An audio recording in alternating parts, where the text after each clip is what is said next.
Halo pemirsa Gritoto News, kembali lagi sama gue Pradana di segmen Berto alias berita otomotif dari channel YouTube Gritoto News. Nah, buat Berto kali ini gue bakal ngerangkum berita-berita dari liputan tematis yang ada di gritoto.com minggu lalu. Nah, tapi beda dari sebelumnya nih, kali ini kalau misalnya biasa gue sendiri nih, kali ini gue bakal ditemenin oleh rekan gue, Noval. Nah, ini dia manusianya nih. Halo, Pra. Halo, Pal. Kabar-kabar gimana? Baik, Pra. Gimana, Pra? Tumben banget lu ngajak gua syuting Berto, biasanya lu sendiri nggak syuting Berto? Nih, kalau misalnya gue jujur nih, soalnya pembahasannya lumayan panjang. Capek gue kalau sendiri. Oh, lu pasti gara-gara dua video sebelumnya tuh nggak seru kan? Enggak juga lah. Makanya lu ngajak gua kan? Enggak. Karena nggak seru, nggak ada tektokan, jadi ngajak gua karena temen.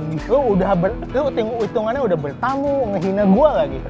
Gak tahu, siapa tahu ada gua malah tambah nggak seru. Bisa jadi kan? Karena Pra, kita mau bahas apa nih, Pra? Ya udah, nah apa namanya? Liputan tematis yang bakal kita rangkum kali ini seputar peredaran barang sampah di marketplace online.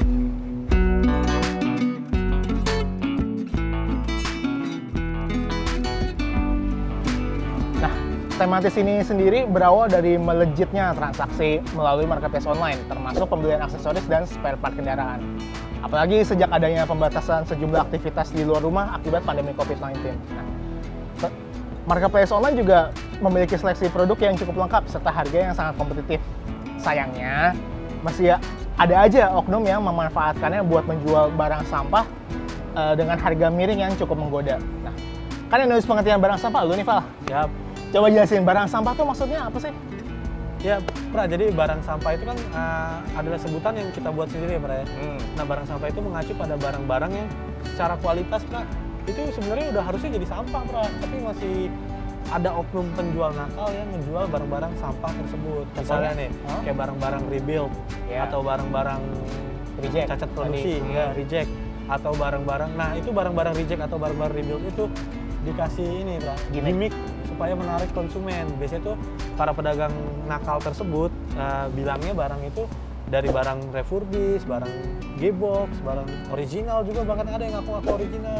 Pokoknya macam-macam lah gimmick-gimmick mereka itu. Nah, penjualnya itu biasanya nggak membarengi deskripsi produk yang dia jual dengan informasi yang jelas. Kayak misalkan dia jual barang, sebenarnya barang rebuild, tapi kayak tadi pernah gue bilang, bilangnya dari lelangan lah, dari apa segala macam. Nah, itu yang kita sebut barang sampah.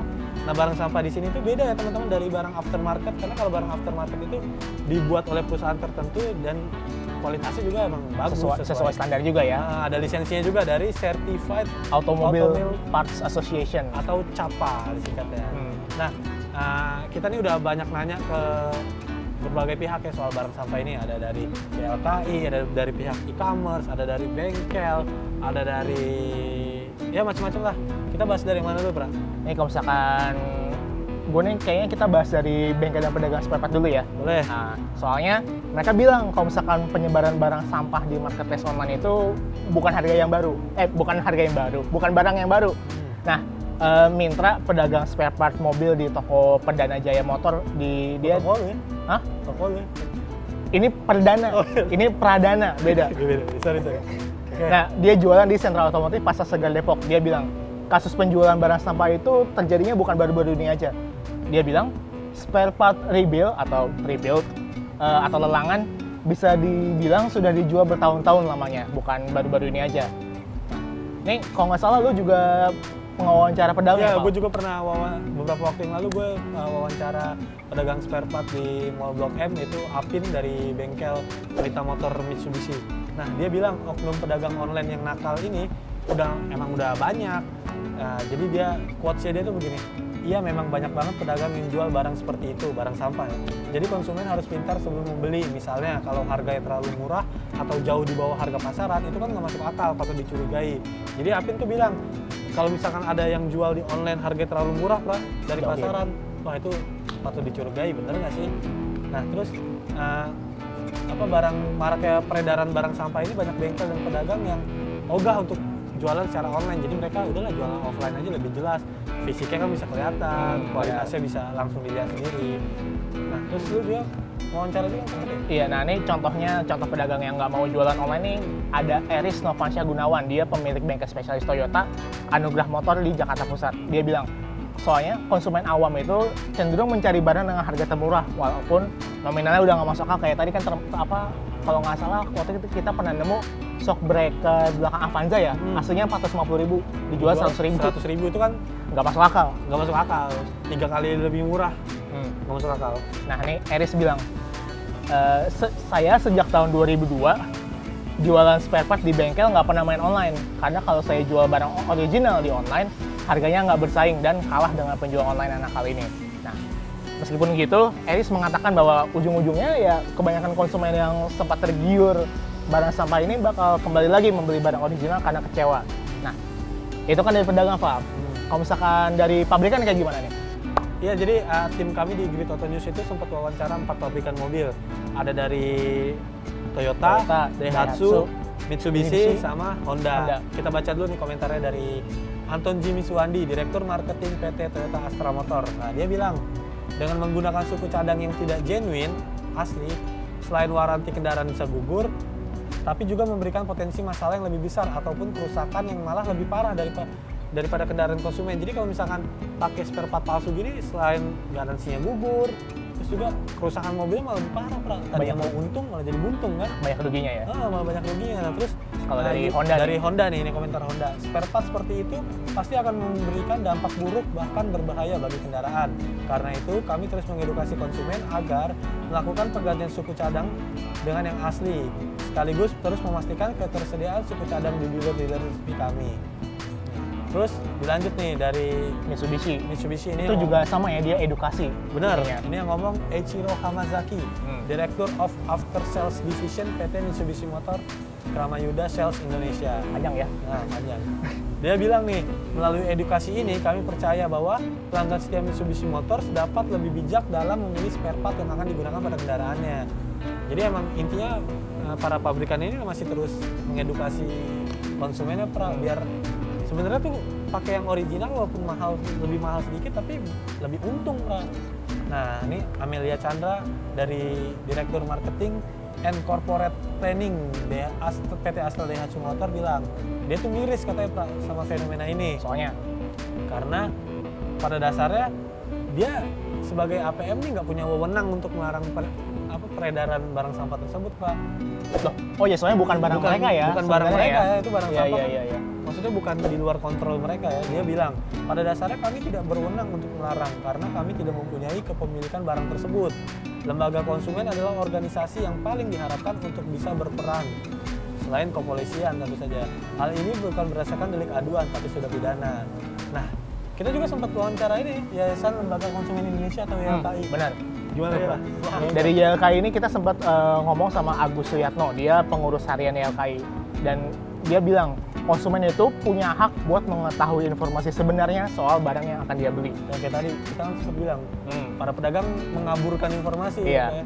Ya, jangan kan ngaburin, ini bilangnya udah ngibul sih. Udah ngibul. Kan? Nah, dia bilang, bagaimana konsumen mendapatkan informasi yang jelas, benar, dan jujur. Ini sudah diatur dalam undang-undang. Jadi, konsumen tidak mendapatkan informasi yang sebenarnya, tentu ini akan mencederai prinsip kebebasan belanja konsumen itu sendiri. Tandasnya. Dia juga nambahin, pihak marketplace itu wajib ya dia bilang ya, bertanggung jawab seperti menegur toko yang bersangkutan bila ditemukan barang yang berindikasi akan merugikan konsumen. Dia bilang, marketplace bisa saja menutup atau menegur pemilik akun tersebut untuk kemudian menarik barang dagangannya, karena jelas itu telah terindikasi mengelabui konsumen. Nah, coba Pak, kalau misalkan kita juga ini kan nanya sama pihak e-commerce-nya juga kan. Kita wawancara Blibli. Nah, dalam ini kita wawancara Bapak Lairituan Gautama selaku EVP of Digital Product and Automotive kategori Blibli.com. Nah, dia bilang nih bahwa pihaknya Blibli.com ya, itu punya tindakan tegas bagi para toko atau pedagang yang tidak sesuai standar. Nah, ini dia bilang begini quotes-nya ya. Kami tidak akan segan untuk menurunkan produk dan melakukan suspend terhadap seller tersebut. Kami melakukan ini untuk menjaga kesehatan ekosistem dalam seller Blibli. Nah, menurutnya ekosistem seller ini akan membangkitkan kepercayaan pelanggan dan akan membuat mereka semakin nyaman untuk berbelanja online. Dia menjelaskan, pastikan sebelum membeli barang secara online melalui e-commerce, tersedia fasilitas retur atau pengembalian barang. Jadi kalau misalkan ada e-commerce yang nggak ada fitur untuk returnnya, dia nggak menyarankan nih. Dia bilang apabila produknya tidak sesuai dengan kendaraan, pelanggan berkesempatan untuk mengganti produk tersebut. Tuh dari blibli.com, Kak. Soalnya kalau misalkan kayak tadi kan apalagi belanja online kan kita nggak bisa ngelihat langsung barangnya kan. Jadi bisa aja misalkan barang yang di ilustrasinya itu emang barang genuine, tapi pas nyampe barang sampah. Kalau misalkan nggak ada retur susah, jadi dia bilang sebisa mungkin hindari belanja barang-barang yang meragukan kalau misalkan e-commerce-nya nggak menyediakan fitur return atau retur. Nah, itu dia rangkuman panjang lebar ya dari berita tematis kita minggu ini. Nah, kalau misalkan pemirsa punya tanggapan lainnya atau malah punya pengalaman seputar barang sampah tadi, bisa banget tulis pendapat dan pengalamannya di kolom komentar di bawah ini. Oh ya, seperti biasa, gue juga bakal nge-post link berita-berita yang tadi kita rangkum di kolom deskripsi di bawah, beserta link tematis yang berisi berita-berita tadi. Benar. Sekian dulu ya dari kita berdua. Kalau misalkan video yang bermanfaat, silahkan klik tombol like di kanan bawah video ini. Nah, kalau misalkan ada kritik dan saran gimana tuh, Val? Kalau ada kritik dan saran bisa banget langsung aja di komentar. Apa misalnya hostnya jelek, apa-apa, ngomongnya nggak jelas atau apa, bisa banget komentar. Atau mendingan kita berdua atau sendiri-sendiri juga bebas komentar. Nah, buat yang tertarik ngikutin video-video lainnya dari Grid Auto News, silakan klik tombol subscribe. Dan jangan lupa buat klik tombol lonceng di sebelahnya biar kalian nggak ketinggalan video-video selanjutnya dari Grid Auto News. Benar. Gua Pradana, ini Nova. Kita pamit undur diri. Sampai jumpa di video berikutnya. Jangan beli barang sampah. What he said. Jangan beli barang sampah, oke?